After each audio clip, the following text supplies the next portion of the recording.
नमस्कार दोस्तों, आप सभी का स्वागत है एजुकेशन फंडा लाइव यूट्यूब चैनल पर। दोस्तों, आज की इस वीडियो में हम 27 दिसंबर 2025 का करंट अफेयर डिस्कशन करने वाले हैं, जो कि आपके RPSC, RSM, SSB, PTT, BSTC और राजस्थान की जो सभी प्रतियोगी परीक्षाएं होती है उस पर राजस्थान का करंट अफेयर्स पूछा जाता है, उससे संबंधित इंपॉर्टेंट प्रश्न डिस्कशन करने वाले हैं। और ये जो मुख्यतः प्रश्न है आपके सूजस बुलेटिन पर आधारित रहेंगे, जो कि राजस्थान सरकार की ओर से चल रही एक ई मैगजीन है और उसमें से बहुत सारे प्रश्न आपके पूछे जाने की संभावनाएं होती है। अगर आप चैनल पर नए हैं तो चैनल को सब्सक्राइब जरूर करें, वीडियो को लाइक करें और इस वीडियो से संबंधित आपका कोई भी कमेंट है तो वो आप कमेंट बॉक्स में कमेंट करके जरूर बताइए। तो चलिए दोस्तों, शुरू करते हैं आज का हमारा वीडियो। उससे पहले हम सूजस ई बुलेटिन की 3 हेडलाइंस देख लेते हैं। जोधपुर में पश्चिमी राजस्थान उद्योग हस्तशिल्प उत्सव 2026 का आगाज, मुख्यमंत्री मंगला पशु बीमा योजना का विस्तार, आरजीएसएस में डिजिटल पारदर्शिता। चलिए प्रश्न की ओर बढ़ते हैं। पहला प्रश्न है आपके, पश्चिमी राजस्थान उद्योग हस्तशिल्प उत्सव 2026 का उद्घाटन कहाँ किया गया? यानी पश्चिमी राजस्थान उद्योग हस्तशिल्प उत्सव 2026 का उद्घाटन कहाँ किया गया? आपके सामने ऑप्शन ए है शिल्पग्राम उदयपुर, ऑप्शन बी रामलीला मैदान जोधपुर, ऑप्शन सी ज्वार कला केंद्र जयपुर या option D Karni Singh stadium Bikaner. तो आपको बताना है पश्चिमी राजस्थान हस्तशिल्प उद्योग का उद्घाटन जो है भजनलाल शर्मा ने कहाँ किया गया है? तो पश्चिमी राजस्थान उद्योग हस्तशिल्प उत्सव 2026 का उद्घाटन है वो आपके रामलीला मैदान जोधपुर में किया गया। ये मुख्यमंत्री श्री भजनलाल शर्मा ने पश्चिमी राजस्थान उद्योग हस्तशिल्प 2026 में कहा, हस्तशिल्प उद्योग ने ग्रामीणों का सशक्तिकरण किया। तो ये आपके जोधपुर में मुख्यमंत्री भजनलाल शर्मा ने कल इसका उद्घाटन किया था। अगले प्रश्न की ओर बढ़ते हैं। राजस्थान सरकार ने वर्ष 2030 तक प्रदेश की अर्थव्यवस्था को कितने बिलियन डॉलर बनाने का लक्ष्य रखा है? ऑप्शन ए है 100 billion dollar, option B 250 billion dollar, option C 350 billion dollar या ऑप्शन डी 500 बिलियन डॉलर। तो आपको बताना है राजस्थान सरकार ने वर्ष 2030 तक अर्थव्यवस्था को कितने बिलियन डॉलर बनाने का लक्ष्य रखा है? तो इस प्रश्न का आपके करेक्ट आंसर होगा ऑप्शन सी, 350 बिलियन डॉलर बनाने का लक्ष्य जो है राजस्थान सरकार ने रखा है। संसदीय कार्य मंत्री श्री जोगाराम पटेल ने मुख्यमंत्री प्रदेश की अर्थव्यवस्था को 2030 तक 350 बिलियन डॉलर बनाने के लक्ष्य से काम कर रहे हैं और सरकार की उद्योगपरक नीतियां एवं दूरदर्शी निर्णयों से प्रदेश में औद्योगिक परिदृश्य में सकारात्मक बदलाव आया है। तो ये संसदीय कार्य मंत्री जोगाराम पटेल ने कहा है कि मुख्यमंत्री जो है प्रदेश की अर्थव्यवस्था को 2030 तक 350 बिलियन डॉलर आपके बनाने के लक्ष्य पर काम कर रहे हैं। वहीं उद्योग राज्य मंत्री श्री कृष्ण कुमार विश्नोई ने कहा है कि मुख्यमंत्री के नेतृत्व में प्रदेश के उद्योग जगत में नई ऊर्जा का संचार हो रहा है। उनके मार्गदर्शन में छोटे एवं बड़े उद्योगों को निरंतर प्रोत्साहन मिल रहा है तथा विशेष रूप से महिला उद्यमियों के उत्थान एवं सशक्तिकरण के लिए प्रभावी योजनाएं, नीतियां एवं नवाचार लागू किए गए हैं। अगला प्रश्न है आपके, जोधपुर में आयोजित हस्तशिल्प उत्सव में कितने जिलों की पंच गौरव प्रदर्शनी लगाई गई? यानी जोधपुर में जो हस्तशिल्प उत्सव का आयोजन किया गया उसमें राजस्थान के कितने जिलों की जो पंच गौरव प्रदर्शनी है लगाई गई? पंच गौरव यानी राजस्थान के सभी जिलों को पंच गौरव दिए गए। 5 जो मुख्य चीजें हैं उन जिलों की वो पंच गौरव है, उनके बारे में भी हम आगे बात करेंगे। सबसे पहले आपके ऑप्शन ए 33 जिले, ऑप्शन बी 50 जिले, ऑप्शन सी 41 जिले या ऑप्शन डी 25 जिले। तो आपको बताना है कितने जिलों की पंचगौरव प्रदर्शनी लगाई गई। तो इसका करेक्ट आंसर है ऑप्शन सी, यानी राजस्थान वर्तमान में 41 जिले हैं तो 41 जिलों की जो पंचगौरव प्रदर्शनी लगाई गई है। और हम डेली क्लास में आपके 5 किन्हीं जिलों के पंचगौरव जो है उनके बारे में जानेंगे। तो आज की क्लास में हम जो 5 जिले हैं अल्फाबेटिक अकॉर्डिंग, तो सबसे पहले हम अजमेर, अलवर, बालोतरा, बांसवाड़ा इन 5 जिलों के आज पंचगौरव के बारे में जानेंगे। इन जिलों के कौन कौन से पंचगौरव है। उसके बाद हम डेली कंटिन्यू हर 5 जिले जो अल्फाबेटिक क्रम के अनुसार आएंगे उन जिलों की बात करेंगे। तो सबसे पहले हम बात करते हैं अजमेर की। तो अजमेर की उपज है गुलाब, प्रजाति है नीम, उत्पाद है ग्रेनाइट एवं मार्बल के उत्पाद ऑप्शन। और यहाँ पर पर्यटन स्थल है आपके पुष्कर तीर्थ। और खेल की बात करें अजमेर जिले का तो हॉकी खेल है। उसके बाद नंबर 2 पे बात करते हैं अलवर की। अलवर की उपज है प्याज, प्रजाति है अर्जुन और उत्पाद है ऑटोमोबाइल पार्ट्स, क्योंकि अलवर में भिवाड़ी और ये जो क्षेत्र है वो इंडस्ट्रियल एरिया है इसलिए यहाँ पर ऑटोमोबाइल पार्ट्स है। और पर्यटन स्थल की बात करें तो सरिस्का टाइगर रिजर्व अलवर में है तो ये वहाँ का पर्यटन स्थल है। और यहाँ का खेल की बात करें अलवर जिले की तो कुश्ती का खेल है। और नंबर 3 पे हम बात करें बालोतरा की। तो बालोतरा में अनार की उपज है, प्रजाति रोएडा की है और उत्पाद है टेक्सटाइल उत्पाद, क्योंकि कपड़े की फैक्ट्रियाँ वगैरह बहुत सारी है बालोतरा वगैरह इन एरियाज में। और पर्यटन स्थल है नाकोड़ा जैन मंदिर, और बालोतरा जिले की क्रिकेट खेल की बात करें तो वो है क्रिकेट। उसके बाद बात करें नंबर 4 पे बांसवाड़ा। बांसवाड़ा में उपज है आपके आम की, प्रजाति है महुआ, और उत्पाद है ग्रेनाइट के उत्पाद। पर्यटन स्थल है त्रिपुरा सुंदरी मंदिर, और जो खेल की बात करें तो वहाँ पर खेल है फुटबॉल। नंबर 5 पे जिला है आपके बारा, और बारा की जो उपज है वो लहसुन की है, प्रजाति चिरौंजी की है, और उत्पाद है वो गार्लिक प्रोडक्ट है। और जो पर्यटन स्थल है वो है रामगढ़ क्रेटर, बारा जिले में ही है। और ये आपके इनका खेल की बात करें तो खेल है आपके फुटबॉल। आगे हम बात करते हैं प्रश्न नंबर 4। प्रश्न 4 है लखपति दीदी योजना के तहत राजस्थान में अब तक कितनी महिलाओं को प्रशिक्षित किया गया है। लखपति दीदी योजना की बात करें तो ये मध्य प्रदेश में शिवराज सिंह चौहान के समय शुरू की गई योजना थी, जो कि अब राजस्थान भारत के बहुत सारे राज्यों में इस योजना को शुरू किया गया है। तो ये लखपति दीदी योजना राजस्थान में भी चल रही है। तो आपसे पूछा गया है लखपति दीदी योजना के तहत राजस्थान में अब तक कितनी महिलाओं को प्रशिक्षित किया गया है।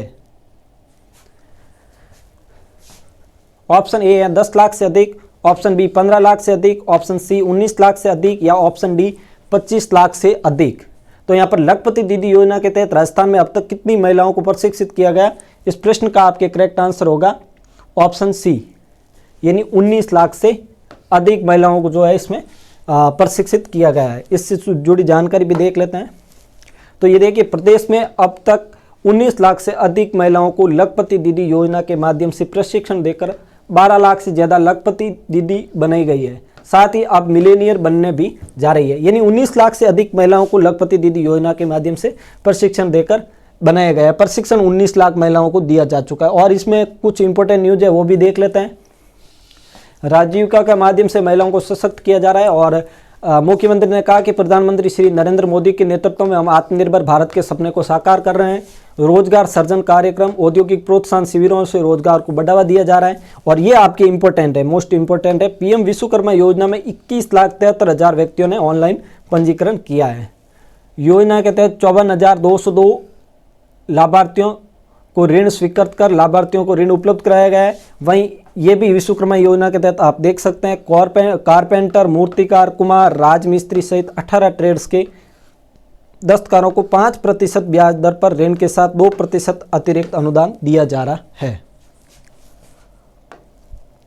अगला प्रश्न है आपके rising Rajasthan global investment summit के तहत कितने लाख करोड़ के MOU किए गए हैं। यानी rising Rajasthan investment global investment summit के तहत कितने लाख करोड़ के MOU किए गए हैं। ऑप्शन ए है 20 lakh crore, option C 35 lakh crore, option B 35 lakh crore, option C 15 lakh crore, या ऑप्शन डी 40 लाख करोड़। तो आपको बताना है rising Rajasthan global investment summit के तहत कितने लाख करोड़ के MOU साइन किए गए हैं। तो इसका करेक्ट आंसर होगा आपके ऑप्शन बी, यानी 35 लाख करोड़।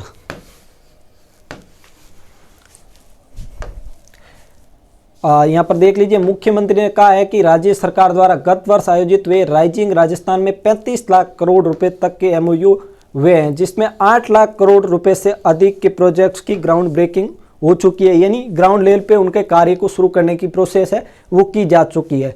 तो ये जो आपके 35 लाख करोड़ रुपए के MOU हुए हैं। अगले प्रश्न की ओर बढ़ते हैं। अगला प्रश्न है आपके RGHS योजना में पारदर्शिता के लिए हाल ही में कौन सी डिजिटल सेवा शुरू की गई है। हम सब ने न्यूज वगैरह में देखा है, वर्तमान में RGHS योजना है जो कि सरकारी कर्मचारियों को मिलती है राजस्थान में, उसमें बहुत सारे घोटाले हुए हैं, यानी उसका बहुत सारा दुरुपयोग किया गया है। तो इसको रोकने के लिए, इसमें पारदर्शिता लाने के लिए सरकार ने कौन से कदम उठाए या कौन सी डिजिटल सेवा शुरू की है। ऑप्शन ए है नया smart card, option B mobile पर मासिक व्यय की जानकारी, ऑप्शन सी केवल सरकारी अस्पतालों में इलाज, या ऑप्शन डी ऑनलाइन पंजीकरण बंद करना। तो RGHS योजना में पारदर्शिता लाने के लिए हाल ही में कौन सी डिजिटल सेवा शुरू की गई। तो इसका करेक्ट आंसर होगा आपके ऑप्शन बी, यानी मोबाइल पर मासिक व्यय की जानकारी।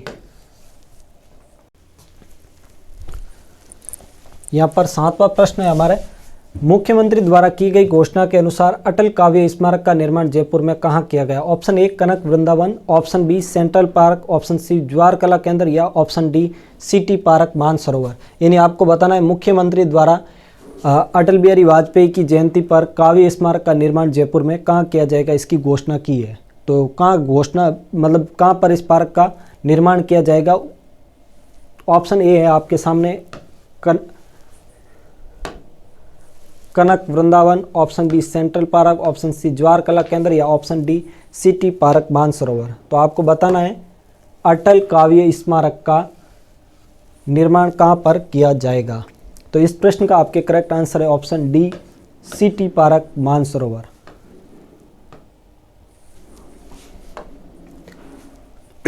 मुख्यमंत्री श्री भजनलाल शर्मा ने बड़ी घोषणा की है, जयपुर में अटल काव्य स्मारक एवं अटल लोकतंत्र उपवन विकसित किए जाएंगे।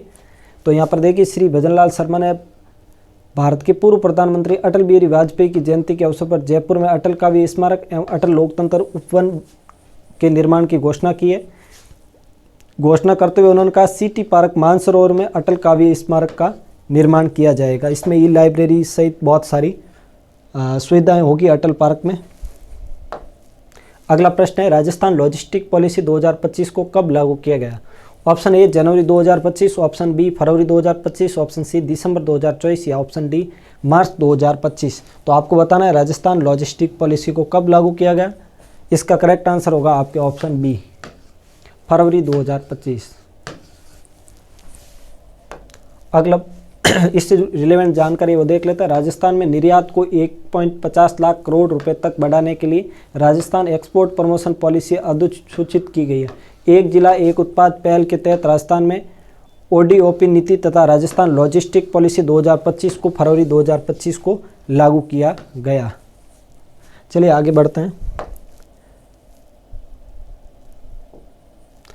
अगला प्रश्न है हमारा राजस्थान में प्रमुख सिरेमिक जोन किन जिलों में विकसित किए जा रहे हैं।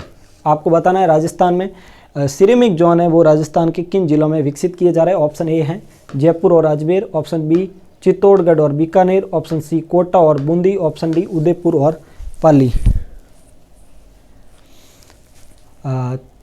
तो यहाँ पर इस प्रश्न का आपके करेक्ट आंसर होगा ऑप्शन बी चित्तौड़गढ़ और बीकानेर। ऑप्शन बी इस प्रश्न का करेक्ट आंसर है।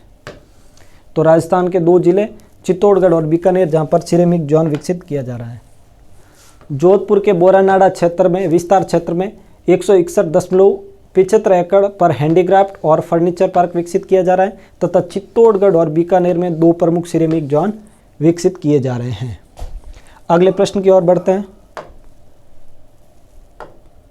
आज का हमारा अंतिम प्रश्न मुख्यमंत्री युवा उद्यमिता प्रोत्साहन योजना के तहत ऋण की सीमा को बढ़ाकर कितना किया गया है। Option A 50 lakh crore, option B 1 crore, option C 2 crore या ऑप्शन डी 5 करोड़। यानी मुख्यमंत्री युवा उद्यमिता प्रोत्साहन योजना के तहत ऋण सीमा को बढ़ाकर कितना किया गया है। तो इस प्रश्न का करेक्ट आंसर होगा आपके ऑप्शन सी यानी 2 करोड़। तो इस प्रश्न का करेक्ट आंसर हो गया आपके ऑप्शन सी यानी 2 करोड़। ऑप्शन सी इस प्रश्न का करेक्ट आंसर।